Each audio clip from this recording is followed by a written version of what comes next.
नमस्कार दोस्तों, आप सभी का बहुत बहुत स्वागत है एमआर ट्रेडिंग एकेडमी में। तो दोस्तों चलिए बात करते हैं सोमवार को मार्केट में किस तरह का मूवमेंट हो सकता है। तो उससे पहले कुछ ट्रिगर हैं, उस पर बात कर लेते हैं। तो पहला तो ये है, लास्ट ट्रेडिंग सेशन शुक्रवार को मार्केट किस तरह से मूवमेंट किया, थोड़ा सा उसमें डिस्कस कर लेंगे। उसके बाद ग्लोबल मार्केट का थोड़ा सा अपडेट ले लेंगे और उसके बाद रिजल्ट सीजन शुरू हो गया है तो उसमें थोड़ा सा हम लोग अपडेट लेते हैं, ठीक है। तो अब अपन बात कर लेते हैं यहाँ पे, जैसे शुक्रवार के मार्केट पे आ जाते हैं। शुक्रवार को चौतरफा बिकवाली हावी रहा मार्केट में, ठीक है। तो यहाँ अगर सेक्टर की बात करें तो बैंकिंग से लेके health care, FMCG, media, realty, तेल और गैस इंडेक्स में 1-1% के गिरावट के साथ सभी सेक्टोरल इंडेक्स लाल निशान में बंद हुए। अब बात कर लेते हैं थोड़ा सा ग्लोबल मार्केट के बारे में। तो पिछले कुछ ट्रेडिंग सेशन में आप देखेंगे तो ग्लोबल मार्केट वहां भी थोड़ा हिला हुआ है, मतलब दबाव में है। कभी अमेरिकी मार्केट का देखेंगे तो कभी अच्छा से गिरावट तो हो रहा है भी, लेकिन अच्छा खासा गिरता है और रिकवरी उसके मुकाबले कम हो रहा है। और शुक्रवार के मार्केट के में भी देखेंगे अगर, तो वहां भी गिरावट ठीक अच्छा खासा, मतलब जो अच्छा खासा गिरावट बोलते हैं उसी तरह से गिरावट हुआ है। और बुधवार को जिस तरह से वहां गिरावट हुआ था, गुरुवार को छुट्टी था अपने यहाँ, तो उसका इफेक्ट हमको देखने के लिए मिला है शुक्रवार को। तो जिस तरह से शुक्रवार को वहां गिरावट हुआ है तो थोड़ा मोड़ा इफेक्ट अभी हमारे मार्केट में भी देखने के लिए मिल सकता है मंडे को।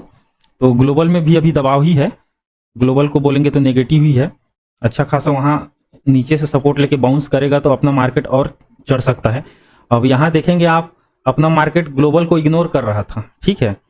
जैसे भी होता था स्टार्टिंग में गैप अप गैप डाउन ऐसे ओपनिंग लेता था, उसके बाद ग्लोबल को साइड में करके अपना सिर उठा के चलता था, लेकिन पहला अच्छा खासा गिरावट शुक्रवार को देखने के लिए मिला है। तो ये भी हम नॉलेज में रखेंगे कल के लिए। अब आते हैं रिजल्ट सीजन की। तो शुक्रवार को टीसीएस के साथ रिजल्ट सीजन का शुरुआत हो गया है कह सकते हैं। तो अब रिजल्ट सीजन जैसे जैसे आगे बढ़ते जाएगा तो मार्केट में भरपूर एक्शन देखने के लिए भी मिलेगा, ठीक है। तो ये ट्रिगर को भी ध्यान में रखिएगा। अब बात कर लेते हैं निफ्टी में, आ जाइए। तो निफ्टी का क्लोजिंग 22,500 के आसपास मिला है, ठीक है। तो यहाँ ये जो अपना ईएमए है 200 डे का है, उसके नीचे क्लोजिंग मिला है। तो अगर मंडे के लिए अपन देखेंगे, अब जिस तरह से मार्केट ओपनिंग ले, तो ये 22,500 का जो लेवल है वो इंपॉर्टेंट लेवल है।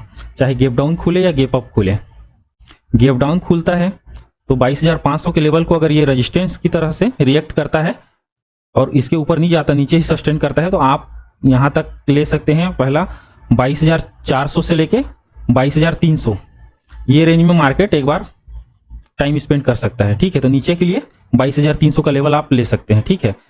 यहां से फिर से एक बाइंग जोन बनता है और अगर ये ऊपर आ जाता है मार्केट, ठीक, मान के चलिए 22,500 नीचे भी गैप डाउन ओपनिंग ले या ऊपर ले, मान के चलिए गैप डाउन ओपनिंग हुआ और इसके ऊपर आके सस्टेन कर जाता है, तो फिर से अपना लेवल क्या हो जाएगा 22,600 और 22,700। तो 22,700 के आसपास का ये लेवल है।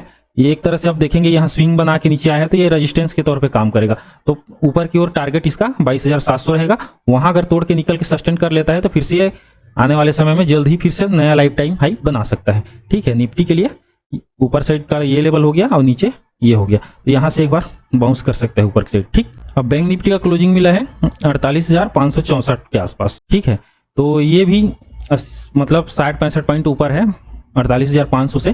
तो इसमें भी इंपॉर्टेंट लेवल बन जाता है 48,500 का लेवल। तो जिस तरह से हमने अभी निफ्टी में अपना व्यू दिया है उसी तरह से इसमें भी वही व्यू रहेगा। इसमें भी कि ये 48,500 के नीचे अगर सस्टेन कर जाएगा तो आपका यहाँ 48,300 तक का ये नीचे एक बार टेस्ट कर सकता है। यहाँ 200 का ईएमए है तो यहाँ से एक बार फिर से रिवर्स देने की कोशिश कर सकता है। अगर यहाँ जाके फिर से रिजेक्शन ले तो फिर ये 48,000 के लेवल को भी टेस्ट करने के लिए रेडी हो सकता है, ठीक है दोस्तों। फिर यहाँ एक बाई जोन हो जाता है यहाँ 47,900 से 48,000। तो यहाँ आएगा तो बायर्स यहाँ फिर से एक्टिव होते दिखाई देंगे।